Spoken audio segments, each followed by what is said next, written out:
Hola, mi nombre es Vanessa Freite y en esta oportunidad me dirijo a ustedes para hablarles un poco acerca de las normas que se dan dentro de un grupo, en conjunto con mi grupo expositor, abordando puntos como las fuerzas que inducen a la aceptación de estas normas y los roles que se dan en los grupos. A continuación les hablaré sobre las normas que se dan.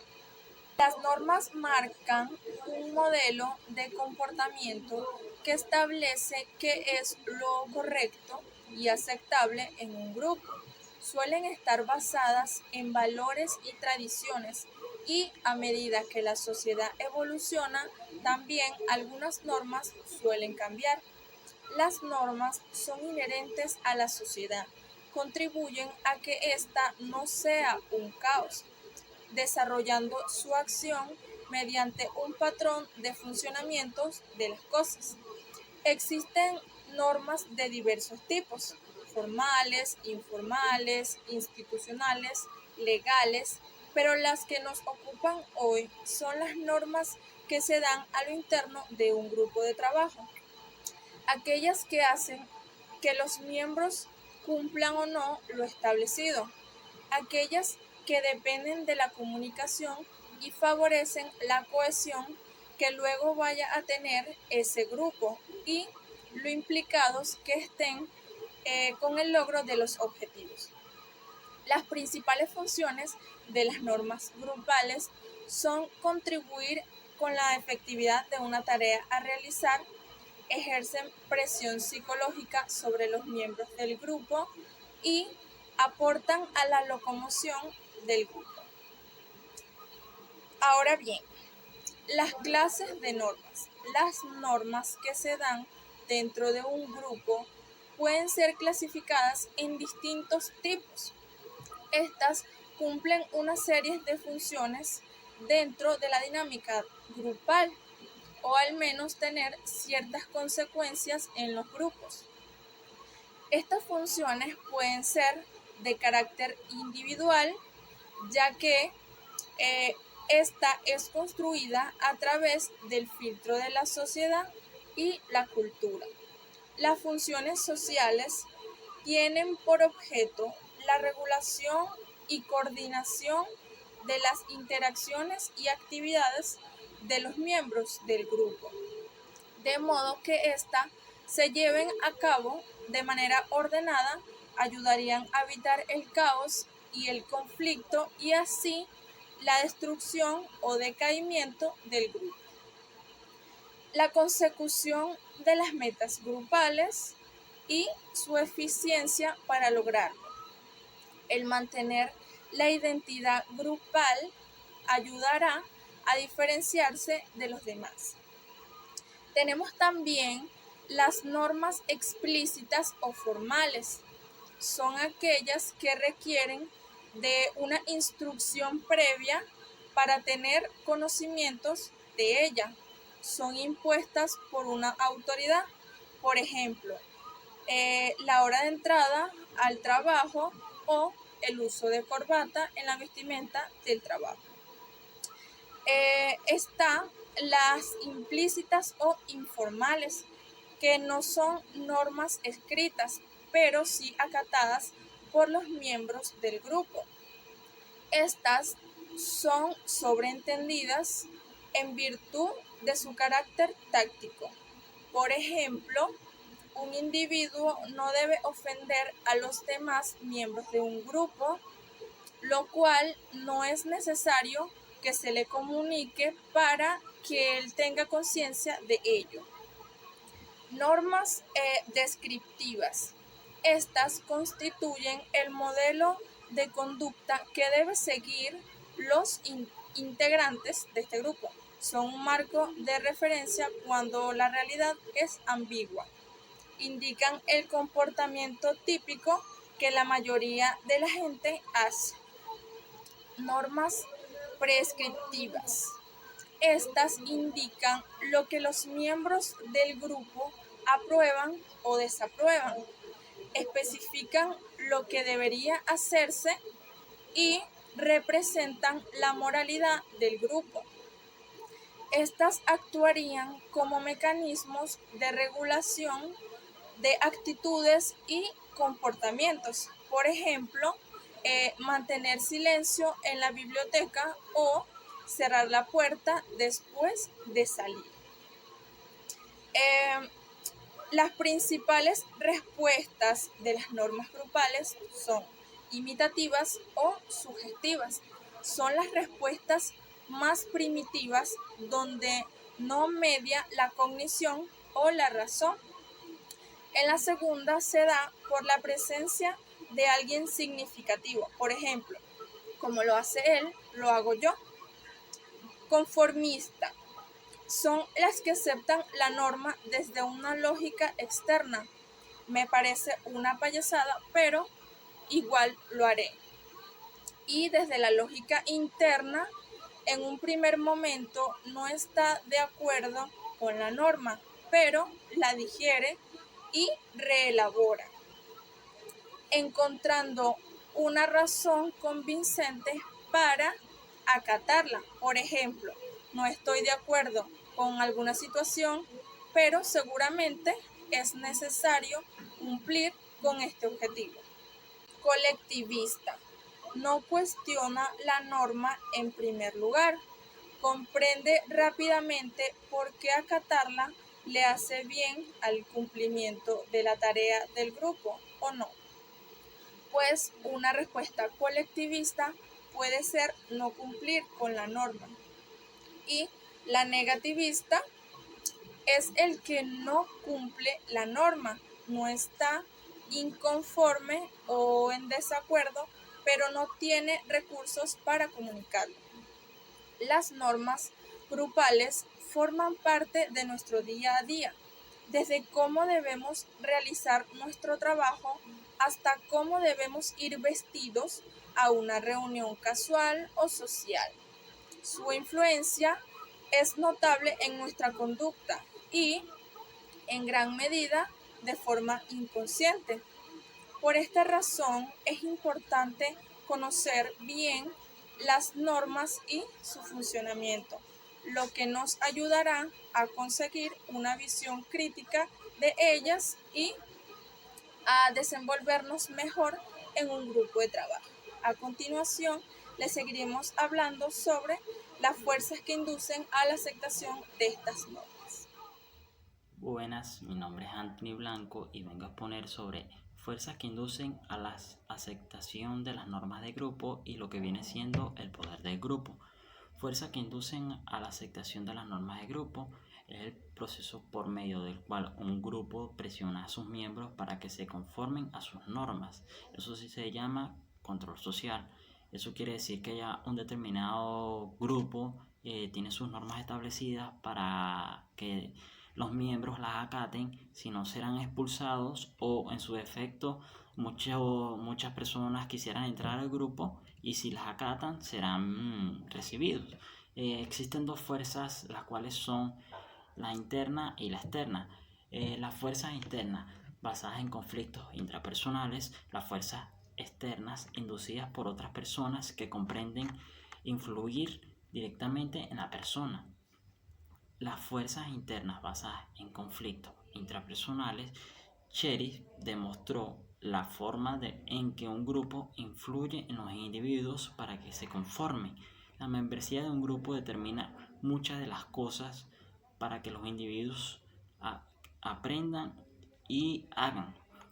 Cherry se interesó en comprender cuando los individuos son independientes del grupo y cuando se conforman surgen un conflicto intrapersonal. Eso quiere decir que si una persona es aislada del grupo y quiere unirse al grupo, forma un conflicto intrapersonal, ya que no se une bien al grupo, no tiene las normas establecidas del grupo. Tendencia para crear una realidad social. Cherry propuso que cada uno de nosotros puede evaluar sus propias opiniones y capacidades. También propuso que hay un manejo propio para evaluar dichas capacidades. Okay. Las fuerzas externas basadas en la influencia de los demás, la gente influye en los demás para que cumplan ciertas normas y eso ayuda a que el grupo alcance sus metas. Para lograr las metas del grupo, hay presiones hacia la uniformidad entre los miembros del grupo. Se espera que acaten las normas necesarias para que el grupo alcance su meta. Aquel que no se apegue a esas normas será visto como una amenaza, ya que puede desestabilizar el grupo.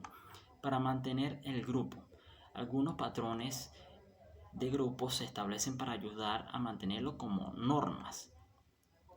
El poder del grupo, o también llamado agente de poder o un grupo de poder, es un conjunto de personas o entidades privadas usualmente reunidas por un interés común que tiene poder y peso social en determinados sectores de las sociedades. Los grupos de poder pueden permanecer ocultos, aunque existen excepciones. Buenas, mi nombre es María Conde y yo les voy a hablar sobre los roles de grupo. Todos los miembros de un grupo desempeñan roles, es decir, funciones dentro del mismo grupo. Las acciones que el individuo realiza para validar la ocupación de un rango. Bien, tienen cierto efecto normativo en la conducta social y sirven para establecer límites en la conducta de los miembros de la sociedad. La importancia de los roles de grupo. Bien, su importancia radica en que reducen la incertidumbre que genera el puesto de trabajo y por lo tanto dificultan la aparición de fenómenos como la sobrecarga del rol, que es cuando las demandas son excesivamente elevadas, el conflicto de rol, que es cuando hay una incompatibilidad entre el rol y las demandas, o bien sea la ambigüedad de rol, cuando se tienen claras las funciones a desempeñar. Por ejemplo, una persona puede asumir el rol de padre dentro del ámbito de la familia y a su vez asumir el rol de empleado en una organización o una empresa. Bien, la clasificación de los roles de grupo. Bien, podemos encontrar como el primer grupo, que son los roles para la tarea de un grupo. Tiene como propósito el facilitar y coordinar los esfuerzos del grupo relacionados con la selección y definición de un problema común y con la solución de este. Quedan incluidos todos los roles cuyas funciones están relacionadas con las metas del grupo. Bien, cada miembro puede desempeñar más de un rol. Algunos roles son, entre ellos encontramos el indicador contribuyente. Es quien sugiere o propone al grupo nuevas ideas o una forma diferente de ver el objetivo o el problema del grupo. El inquiridor de información es la persona que pregunta para aclarar las sugerencias hechas, para obtener información y hechos pertinentes al problema que se discute. El inquiridor de opiniones es quien elabora preguntas para poder aclarar los valores de lo que el grupo está realizando. El informante ofrece hechos o generalizaciones. El opinante expresa oportunamente su opinión relativa o una sugerencia. Bien, el elaborador explica las sugerencias en términos de ejemplo. El coordinador, que es quien muestra una relación entre las diferentes ideas. El orientador define la posición del grupo con respecto a sus objetivos. Bien, otro grupo que podemos encontrar son los roles de constitución y mantenimiento del grupo. Su objetivo es alterar o mantener la forma de trabajo del grupo, fortalecer, regular y perpetuar al grupo en tanto que es grupo. Se incluyen todos aquellos que estimulan las relaciones humanas dentro del grupo con vistas a mantener su consistencia. Algunos roles son el estimulador, que elogia, está de acuerdo y acepta la contribución de los otros, expresa aceptación de otros puntos de vista. El conciliador, que intenta conciliar desacuerdos. El guardaagujas, que intenta mantener abiertos los canales de comunicación, estimulación estimulando la participación de otros. el legislador, que expresa normas e intenta aplicarlas en el funcionamiento del proceso del grupo. Bien, podemos encontrar también lo que es el observador de grupo comentarista, que lleva registro de diferentes aspectos del grupo. El seguidor, que sigue el movimiento del grupo. Como un tercer grupo, podemos encontrar lo que son los roles individuales. Su propósito es algún objetivo individual que no es relevante ni a la tarea del grupo ni al funcionamiento del grupo como tal. Se refiere más bien a las formas de comportamiento que reflejan las motivaciones propias de un miembro del grupo. Dificultaría el buen funcionamiento del grupo, ya que provienen de necesidades personales de quien lo desempeña. Algunos roles son los que podemos encontrar, que es el agresor, que puede operar atacando al grupo, burlándose, por ejemplo. Por ejemplo, es la idea, o sea, lo que una persona puede decir es la idea más ridícula que he escuchado nunca. Con su actitud intenta desacreditar a los demás. El obstructor tiende a ser negativo y o terco. Ejemplo, no es una buena idea. El abusador de reconocimiento se exhibe para llamar la atención. El denominador, que es el que trata de hacer sentir su autoridad manipulando al grupo a un miembro. El buscador de ayuda, que intenta despertar simpatía de otros miembros hacia él, como por ejemplo, no te puedo ayudar, estoy muy perdido y me siento muy inútil en este tema. Bien.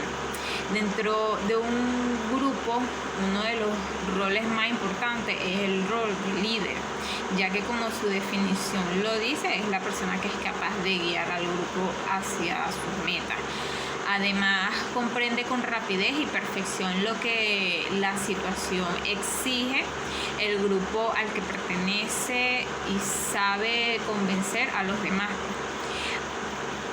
Bien, como a manera de conclusión o en resumidas cuentas, se puede decir que las normas son un modelo del comportamiento de los individuos en diferentes entornos. Los distintos tipos de normas nos ayudan a formar e interactuar de determinada manera en un grupo de trabajo. Por ello es tan importante tener claro lo que son las normas, y por otro lado también es importante destacar que los roles de grupo serán importantes para nuestro día a día, para saber actuar, para saber qué hacer en determinada situación, puesto que esto nos permitirá evitar conflictos y saber actuar y saber los límites ante determinados grupos o situaciones y saber ejercer funciones, responsabilidades y tener en claro qué papel estamos ejerciendo ante una determinada